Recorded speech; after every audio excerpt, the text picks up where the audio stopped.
The weakest tamer began a journey to pick up trash, एक isekai adventure fantasy anime जिसे IMDb के तरफ से 7 आउट ऑफ 10 की रेटिंग मिली है, वही माई एनिमे लिस्ट की तरफ से 7.6 की रेटिंग मिली है। ये एक हिडन जेम है जिसके बारे में ज़्यादा बातें नहीं हुई एंड जिन्होंने इसे कवर भी किया उन्हें उतना सपोर्ट नहीं मिला कि ये एनिमे इंडियन एनिमे कम्युनिटी में थोड़ी फेमस हो जाए। मैं हमेशा से ये बात सोचता हूँ, हमारे एनी ट्यूबर्स किस हिसाब से अपने सीजनल एनिमेज चूज करते हैं। क्या वो किसी और एनी ट्यूबर से रिकमेंडेशन लेते हैं, क्या वो पॉपुलैरिटी और हाइप पे जाते हैं, या फिर जिसका भी पहला एपिसोड उन्हें अच्छा लगता है उन्हें ही वो मौका देते हैं। अगर हम बादल भाई की बात करें देन वो पॉपुलैरिटी, एनिमेशन और यूट्यूब में अगर फ्री है तो उन एनिमेज को ज़्यादा प्रायोरिटी देते हुए आपको नज़र आएंगे। वहीं एनिमेटियम टॉक्स की बात करें देन वो स्टूडियो, पॉपुलैरिटी और heavily recommended by a friend को ज़्यादा प्रायोरिटी देते हुए नज़र आएंगे। अब आप सोच रहे होगे भाई तूने इससे पहले कभी भी नेम ड्रॉप नहीं किया किसी और एनी ट्यूबर का, तो फिर इस बारी क्यों? एक्चुअल में गाइज मैं एक वीडियो लाने वाला हूँ इसी महीने अपने सेकेंड चैनल पे of a any tuber list, तो उसके बारे में बस आपको इन्फॉर्म करना था। So back to the weakest tamer, it is divided in 2 parts. पहले 6 एपिसोड्स में दुख, दर्द, ट्रस्ट इश्यूज आपको देखने को मिलेंगे और आखिर के 6 एपिसोड्स में एक ऑर्गेनाइजेशन को कैसे रोका जाए वो आपको देखने को मिलेगा। This is an adorable and wholesome anime जिसमें स्लाइस ऑफ लाइफ मोमेंट्स भी आपको देखने को मिलेंगे, बट ये बहुत ही स्लो पेस्ड है तो कई लोग उस वजह से इसे ड्रॉप भी कर देंगे। Most of the people complain that the second arc जो उन्हें बहुत ज़्यादा ही स्ट्रेस्ड आउट फील होता है, इसलिए ये एनिमे उन्हें उतना पसंद नहीं आता है। But overall the visuals are really great और मुझे वो स्लाइम जो है जिसका नाम था सोरा वो मुझे काफ़ी पसंद आया। This anime tries to show you that हर इंसान या फिर सारे ही लोग बुरे नहीं होते हैं, आपको बस उन अच्छे लोगों को ढूंढना है। इसमें 12 एपिसोड है और आप इसे क्रंची रोल में देख सकते हैं। तो अब बात करते हैं इसकी प्लॉट की। ये कहानी है एक लड़की की। जब उसका जन्म हुआ उसके पिता ने बहुत प्यार से उसका नाम फेमिसिया रखा।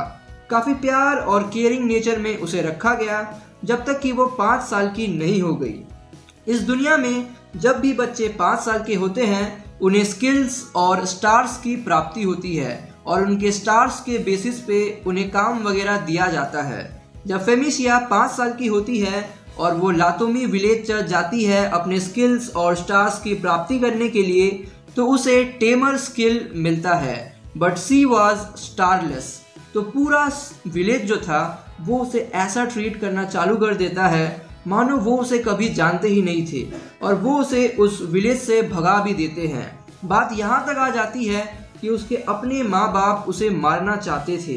दे क्वेश्चन क्या ये हमारी ही बेटी है? उसके डैड सोचते हैं क्या ये सच में मेरा ही बच्चा है या फिर किसी और का है?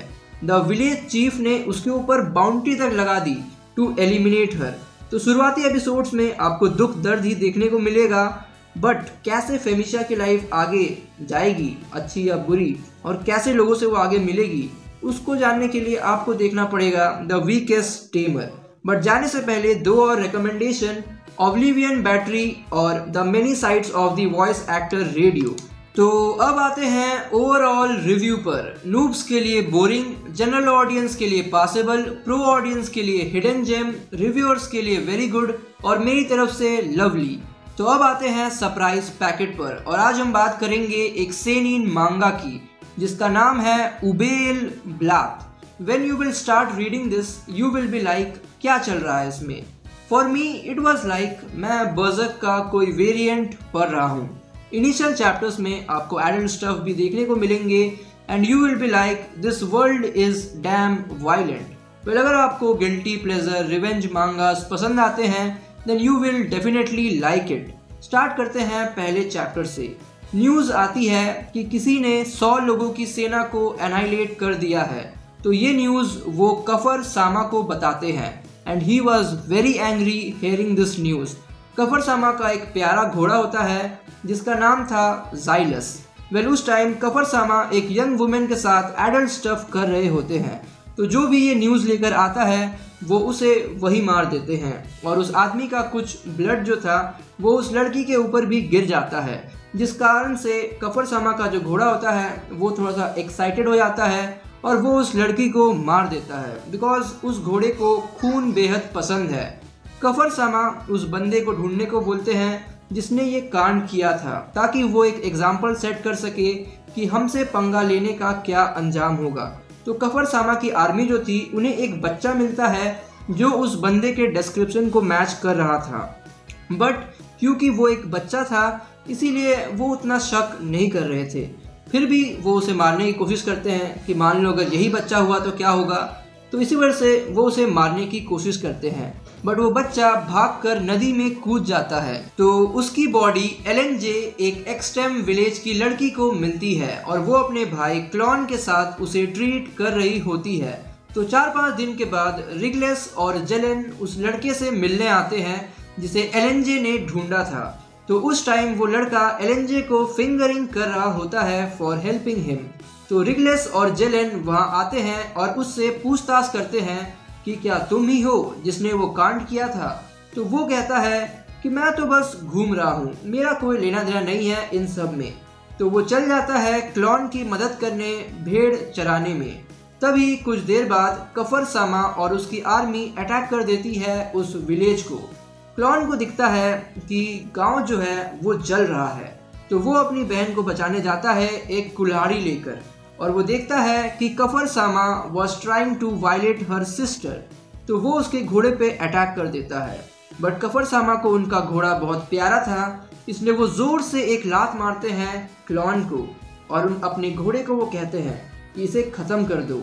बट तभी एंट्री लेता है वो बच्चा जिसका नाम है कोएंजल और वो जाइलस का सर काट देता है।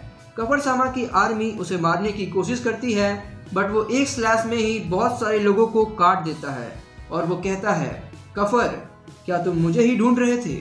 आपको अब तक स्टोरी समझ नहीं आ रही होगी तो मैं बताता हूँ एक्चुअल में चल क्या रहा है। एक समय था जब युद्ध चल रहा होता है विस्टेक के साथ, तो उनके हमले को रोकने के लिए एम्परर 14 लोगों को भेजते हैं एक मिशन में, जिसमें से 3 लोग मारे जाते हैं जिन्हें कहा गया प्रेसियस डिपार्टेड।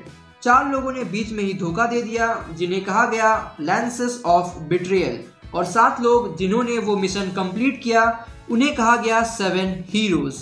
तो जो लैंसेस ऑफ बिट्रियल थे उनके नाम हैं एस्चेरिड, गुस्ताव, क्रेंटेल और कफर। अब तो कुछ सेंस बन रहा होगा, बट एक ट्विस्ट आता है चैप्टर 3 में दैट जिन भी लोगों को हमारा मेन प्रोटैगनिस्ट मार रहा होता है they were not the actual lances of betrayal because हमारा प्रोटैगनिस्ट खुद एक लैंस ऑफ बिट्रेयल होता है and his name was एस्चेरिट। अभी उसका नाम है कोएंजल। तो जब चैप्टर 3 में कोएंजल फेक एस्चेरिट को मार देता है तो वो एक्चुअल स्टोरी बताता है कि जब वो 11 लोग जो बचे थे वो फॉरेस्ट ऑफ डेथ पहुंचते हैं तो 7 लोग डर के मारे वहां नहीं जाते, तो बाकी जो 4 लोग होते हैं वही वो मिशन पूरा करते हैं। बट जब वो वापस लौट रहे होते हैं तो वो 7 लोग इन चारों पर हमला कर देते हैं और इन्हें मार देते हैं। बट हमारा मेन प्रोटैगनिस्ट अधमरे स्थिति में बच जाता है and now he is going to take his revenge. तो सबसे पहले वो इन फेक लैंसेस ऑफ बिट्रेयल को ख़त्म कर रहा है जो एक्चुअल लैंसेस ऑफ बिट्रेयल को नाम को अभी भी खराब कर रहे हैं with their actions. So he starts with fake कफर।